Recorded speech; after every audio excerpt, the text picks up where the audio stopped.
यार अब तो मुझे लग रहा है कि जे उसो के साथ सही में कोई मस्ती चल रही है, कोई पुश उनको नहीं मिल रहा कि ऐसे लेवल तक तुझे लेके जाएंगे जब तू वहां से गिरेगा तो उठने का कोई सवाल पैदा नहीं होगा। और एक बार फिर से आज आपके पास मौका है ट्रिपल एच को बोल्ड फ्रॉड कहने का, involving Brock Lesnar, Cody Rhodes and Roman Reigns. Okay, hello chatters, my name is Rohit and you are watching Wrestle Chatter.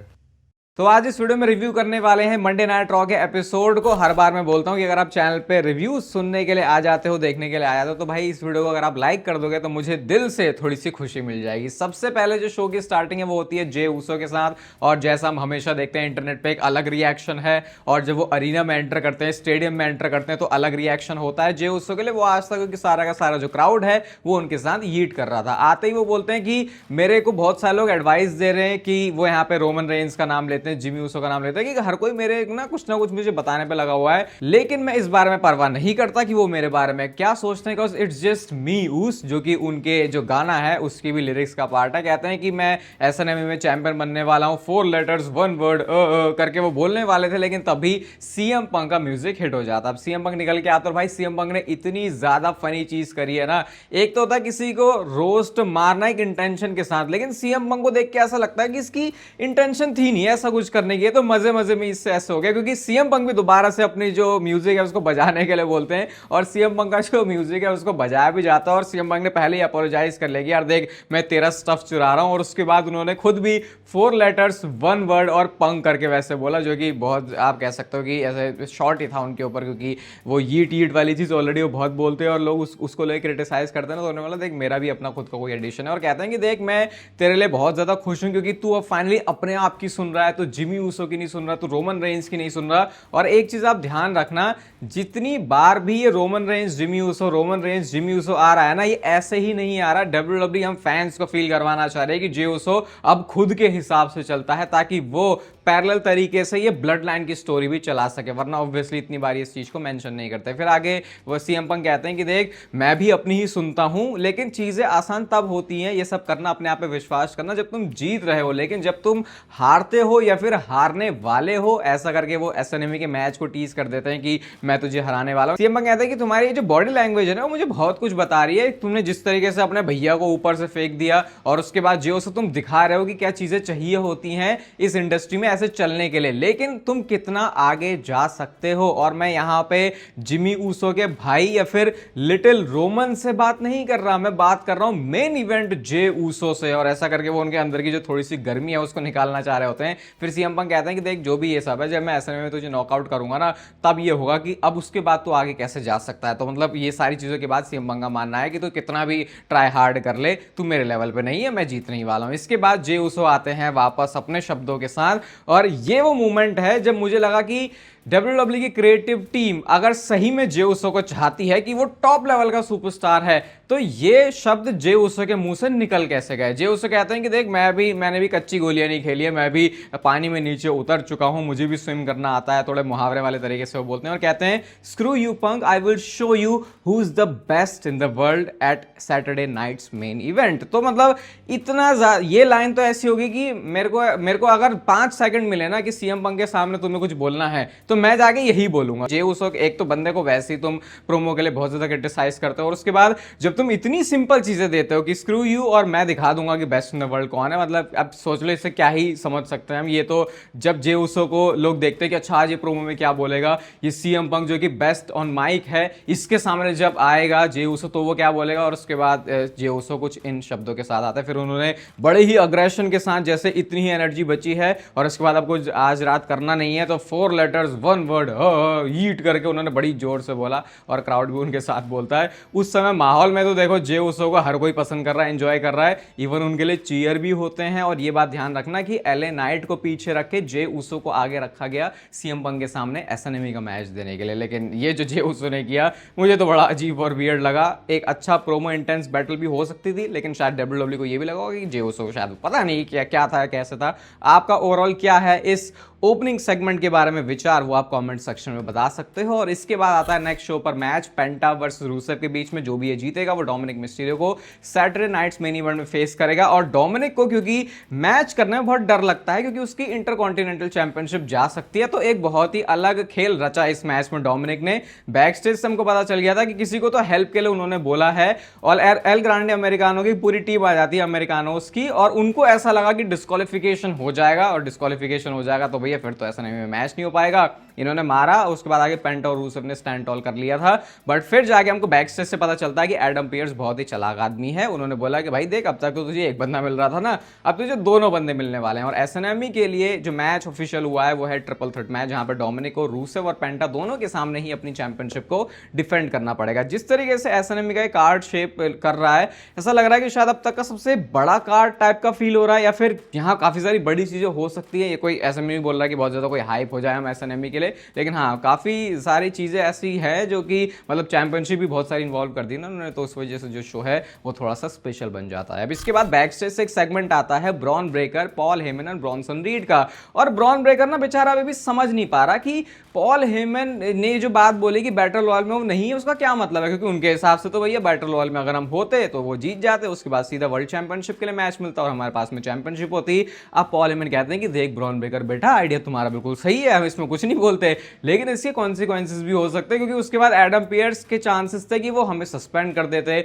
उनका मिशन होता कि इनको वर्ल्ड हेवीवेट चैंपियनशिप से दूर रखें। लेकिन अब मामला कितना सिंपल हो जाएगा, एसएनएमई में एक बंदा जीतेगा, उसको हम पकड़ लेंगे और उसके बाद वर्ल्ड हेवीवेट चैंपियनशिप का जो पाथ है वो बिल्कुल क्लियर हो जाएगा। ब्रॉन ब्रेकर कहते हैं भाई ये तो हमारे मास्टर साहब ने बड़ा अच्छा दिमाग लगा दिया। उसके बाद कहता है कि नहीं मुझे फिर उस बंदे से मैच चाहिए। ये मुझे समझ में नहीं आया कि कैसे वो ट्रांजिशन उन्होंने मारा उस वाली चीज से इस वाली चीज तक। पॉल हेमन कहते हैं मेरी तो ऑलरेडी बात हो गई है। और फिर ब्रॉन ब्रेकर पूछते हैं अच्छा किससे मैच होगा, तो वो नाम लेते हैं एले नाइट का। और एंड में जाते जाते जिस तरीके से ब्रॉनसन रीड ने ये करके बोला, वो एक बहुत बढ़िया मीम मटेरियल हो सकता है। इसके बाद एक शो पर वीडियो पैकेज भी आता है आस्का का, और मैं इसको इसीलिए मेंशन कर रहा हूँ क्योंकि मुझे ऐसा लग रहा है मतलब वो एक डेकेड को तो वो सेलिब्रेट कर ही रहे हैं, लेकिन ये जिस तरीके से अभी इंटरनेट पे गोल्डबर्ग और आस्का के बारे में चीजें चल रही थी कि वो जो सब हुआ था मैंने आपको बताया था, शायद उस वजह से डब्ल्यूडब्ल्यूई बता रही है कि नहीं देखो आस्का ये है, और उन्होंने प्रोग्रामिंग में भी उस चीज को वो लेके आ गए कि तुम आस्का को हल्के में मत लो। और वो एक तरीके से डब्ल्यूडब्ल्यूई का तरीका था आस्का को सपोर्ट दिखाने का, मुझे ऐसा लगा, क्योंकि कई बार डब्ल्यूडब्ल्यूई ऐसे वीडियो पैकेजेस नहीं भी दिखाती अगर कोई इंपॉर्टेंट चीजें होती भी हैं। अब आता है शो पर मैच निकी बेला और रॉक्सैन के बीच में। और भाई इस मैच का जो आउटकम है मेरे लिए पर्सनली वो काफी शॉकिंग था। बहुत छोटा एक क्विक मैच था, लेकिन इसको हार्ड हिटिंग बनाने की कोशिश करी है। और निकी बेला एक हार्ड हिटिंग मैच में है और हम 2025 में जी रहे हैं, ये मैंने नहीं सोचा था कि कभी होने वाला है। रैक अटैक अपना जो 2 पॉइंट ऑफ फिनिशर है उसके लिए वो जाती हैं, लेकिन पॉप रॉक्स के साथ ये मैच जो है विन कर चुकी हैं रॉक्सैन। और उसके बाद रकेल ने आके अटैक भी किया, लेकिन स्टेफनी वकैर फिर सेव करने के लिए आते, फिर आगे जाके अब इनका टैग टीम मैच भी होने वाला है। तो निकी बेला स्टेफनी वकैर को ही दिखा रहा है और मुझे लग रहा है कि इवेंचुअली यहाँ पे एक बढ़िया मौका है निकी बेला को हील टर्न करने का और एक सीरियस प्रोग्राम देने का अगेंस्ट स्टेफनी वकैर, जो कि होगा विमेंस चैंपियनशिप के लिए। अब इसके बाद फिर से बैक स्टेज सेगमेंट आता है जिमी एंड जे ऊसो का। जिमी ऊसो कहते हैं कि हाँ भैया क्या कह रहा है, इट्स जस्ट यू, तू अपने बारे में सिर्फ सोचता है, मैंने तुझे बैटल रॉयल में बचाया था, भाई बचाया होता तो शायद तू जीत भी नहीं पाता। जे ऊसो अभी भी समझाने में लगे पड़े कि यार मैं तो एले नाइट को बाहर कर रहा था। वो कहते हैं वो भाई एक बार हम दोनों एंड में आ जाते हैं, उसके बाद देखते ना एवरी मैन फॉर हिमसेल्फ, ये पहले से करने की क्या चुल थी। और जिमी ऊसो ने जे ऊसो को एक ऐसी बात भी बोली जो अंदर ही अंदर पता नहीं कितने टाइम तक चुभने वाली है उनको। वो कहते हैं मतलब वो ऐसा बताने की कोशिश करते हैं कि शायद तो पहले से ही डरा हुआ था कि अगर हम दोनों एंड में पहुंच जाते तो फिर आउटकम क्या होता, क्या सही में तब तू मेरे सामने ऐसे उतर पाता। ये कुछ मैंने समराइज कर दिया इसको, लेकिन जिमी ऊसो का कहना यह था कि शायद तूने कहीं मुझे इसीलिए तो एंड में नहीं आने दिया कि उसके बाद तेरे को लगता है कि तेरे में खुद दम नहीं है, तो अपने आप में वैसे बिलीव नहीं करता। तो ये कह के उन्होंने जे ऊसो को थोड़ा ट्रिक करने की कोशिश करी। और सोचो किस टाइम पर ये कर रहे हैं जब नेक्स्ट मैच होने वाला है उनका वर्ल्ड हेवीवेट चैंपियनशिप के लिए। और इसकी स्टोरी भी कितनी अच्छी बन सकती है कि जिमी ऊसो ने जे ऊसो को डिस्ट्रैक्ट कर दिया, जो कि उनका करंट गोल है, और उसकी वजह से बंदा एसएनएमई में नहीं जीत पाया। फिर देखो इनकी जो राइवलरी है या जो भी है अपने बीच में वो छोटी सी बीफ दिखाने की कोशिश करें ब्रदर्स के बीच में, उसमें और इंटेंसिटी आ सकती है। अब आता शो पर नेक्स्ट मैच ब्रॉन ब्रेकर और एले नाइट के बीच में।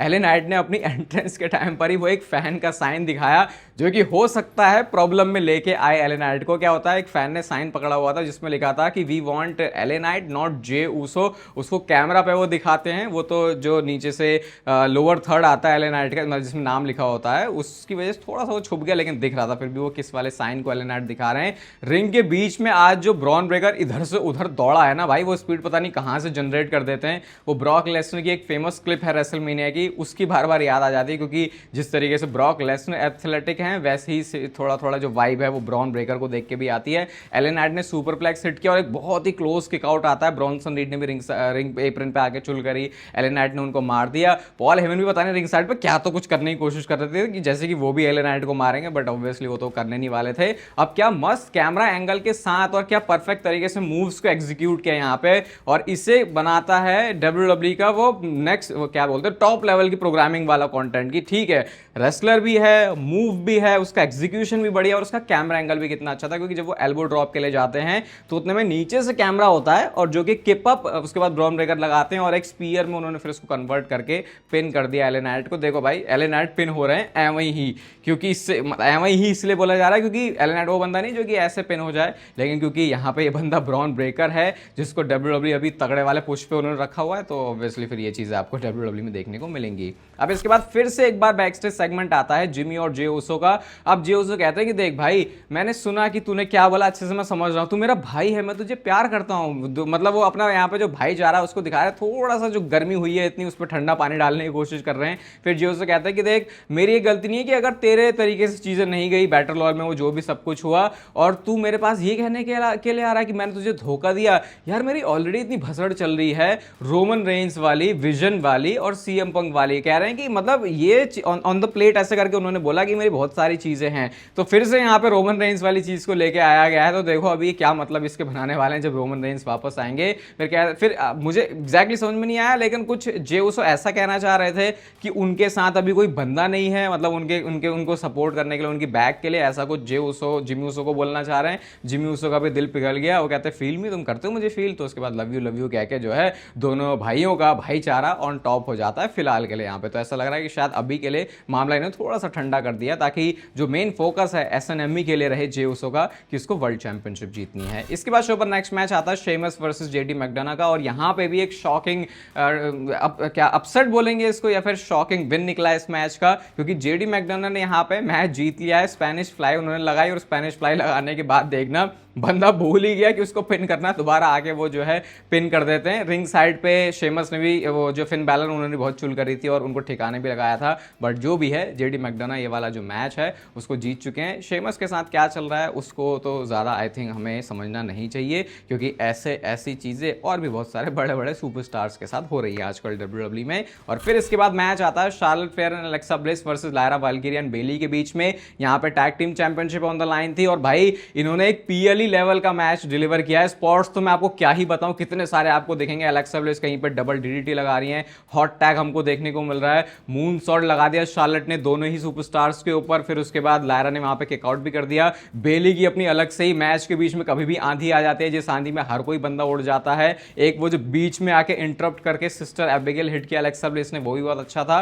नाइट विंग फिनिशर भी हमने एलेक्सा ब्लिस के ऊपर लगते हुए देखा, मतलब फिनिशर फेस्ट भी एंड में जाते जाते हो जाता है। और एक टाइम पे बेली ऐसा लग रहा था टैप आउट भी करने वाली है, लेकिन लायरा वाल्किरी ने उनका हाथ ही पकड़ लिया, रोक लिया कि ये टैप आउट ना कर पाए। फिर डबल नेचुरल सिलेक्शन होता है जो कि एलेक्सा ब्लिस ने भी लगाया, और शार्लेट फेयर ने पिन करके इस मैच में जो विक्ट्री है वो अपनी टीम के लिए कर ली, मतलब चैंपियनशिप यहाँ पे रिटेन हो गई। ऐसा लग रहा था कि शायद टाइटल चेंज हो सकता है जिस तरीके से मैच चल रहा था। फिर मैच के बाद जो कबूकी वॉरियर्स है आस्का और कायरी सेन, उन्होंने आके अटैक कर दिया और एक तरीके से स्टेटमेंट देने की कोशिश करी कि तुम अपना लड़ते रहो, हम भी इसी डिवीजन में बिलोंग करते हैं और हम ही यहाँ पे रूल करने वाले हैं। और वीडियो की स्टार्टिंग में मैंने वो जिस चीज़ की बात करी, वो बॉल्ड फ्रॉड की बात करी, उस पर भी आ जाते हैं। लेकिन अगर आज की मंडे नाइट रॉ को रेट करें तो देखो ठीक ही शो था, वो वाव फैक्टर वाली चीज़ें तो शो पे मिसिंग ही चल रही है, लेकिन ओवरऑल जो स्ट्रक्चर है शो का वो काफ़ी अच्छा था। इसको रेट किया जाएगा 3 स्टार, उससे ज़्यादा तो यार देख के फिर ऐसा होगा कि ठीक है WWE के थोड़े से भाव बढ़ाए जा रहे हैं, क्योंकि ये शो और बढ़िया डिलीवर कर सकते हैं। लेकिन